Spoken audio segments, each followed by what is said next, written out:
नमस्कार, स्वागत है आपका। DSD न्यूज देख रहे हैं आप और आपके साथ मैं हूं देवाशीष कुमार। रामविलास पासवान के पार्थिव शरीर को आज विधानसभा में लाया गया। श्रद्धा सुमन जो है वो अर्पित वहां पर किया गया है।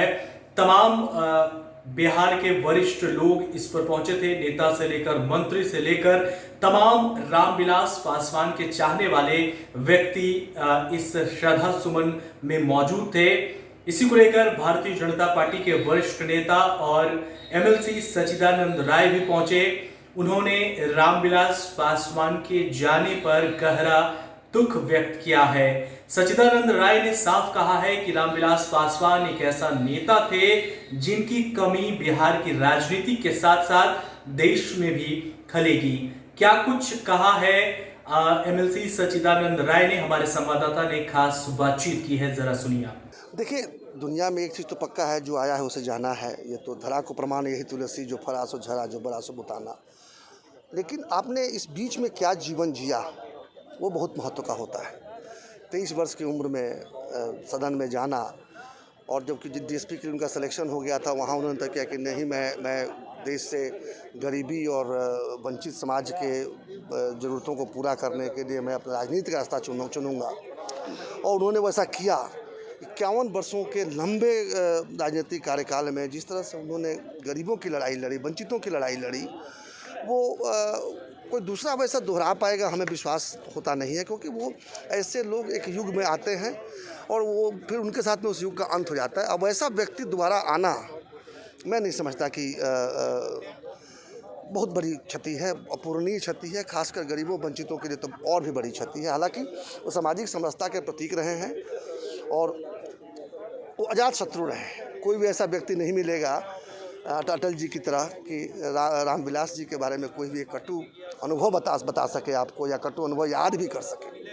ये बहुत बड़ी उनकी विशेषता थी। मौसम वैज्ञानिक भी कहा जाता है और दलित का नेता भी कहा जाता है सर। जिस तरह से मेरी समझ से ये दोनों ही अन्याय उनके साथ हुआ है। अब तो कम से कम उसको ठीक करना चाहिए। न वो दलितों के नेता थे और न वो मौसम वैज्ञानिक थे, वो पब्लिक के नेता थे। पब्लिक के मूड को जान लेते थे कि पब्लिक चाहती क्या है।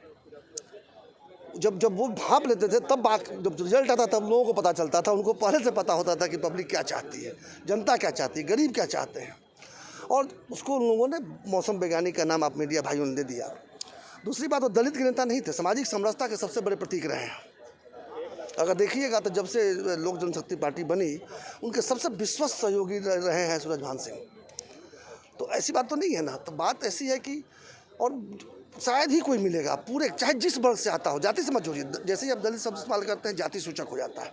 और जब वंचित और शोषित करते हैं तो गरीब, कोई भी गरीब हो सकता है उसमें।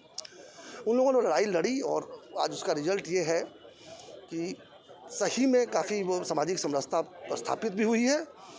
मंडल के भी चैंपियन थे, आपको पता होगा, मंडल आंदोलन के भी चैंपियन थे। लेकिन उन्होंने जातीय उन्माद कभी नहीं उठाया। देखिएगा, बाकी मंडल के चैंपियनों को कहते हैं, बड़े शान से कहते हैं कि मैं पिछड़ों की राजनीति की उपज हूँ, मैं इस जाति का नेता हूँ, मेरे पॉकेट में इतना वोट है। उन्होंने कभी ऐसा नहीं कहा। उनका हमेशा ये रहा कि जो सामाजिक जो विषमताएं हैं उनको दूर करने के लिए प्रयास करना चाहिए। अब निश्चित रूप से जब वो काम करेंगे तो कहीं ना कहीं कुछ त्रुटियां होंगी जिसको लोग समालोचना कर सकते हैं। एक अंतिम सवाल सर, बिहार में विधानसभा चुनाव होने इस बार, और इससे रामविलास जी के जाने के बाद चिराग जी को कितना इसका देखिए, गणित करने का विषय नहीं है। क्षति सिर्फ चुनाव के लिए लाभ या नुकसान करने के लिए नहीं हुआ। ये जो क्षति जो है, ये क्षति ऐतिहासिक क्षति है, एक युग का अंत है। और मुझे नहीं लगता कि इसका भरपाई निकट भविष्य में हो पाएगा। ऐसा व्यक्ति तो कोई दूसरा उभरेगा। मेरी ईश्वर से प्रार्थना है कि चिराग जी उनके ही नक्शे कदम पर चले और जो लड़ाई, जो संघर्ष उनके पिताजी कर रहे थे, उन्हीं रास्ते पर चलते हुए गरीबों वंचितों के लिए काम करें। वो भी किसी जाति के बंधन में न बंध जाए। और मुझे पूरा विश्वास है कि उनके अंदर उनको जो चरित्र देखने को मिलता है, मुझे पूरा विश्वास है कि उनके अंदर वो सारे गुण हैं जो रामविलास जी के अंदर थे। जब देश की सुरक्षा की बात हो तब कुछ किरदार अहम भूमिका निभाते हैं। बेजोड़ शटर्स और शटर लॉक्स, मजबूती की मिसाल कायम करने वाले स्टील पाइप्स, सर्वश्रेष्ठ गुणवत्ता से भरपूर शटर लैथ और अटूट इंटरनल लॉक्स। आइए इन्हें मिलाकर निर्माण करते हैं एक उज्जवल भारत का, क्योंकि बात भारत की मजबूत भविष्य की है।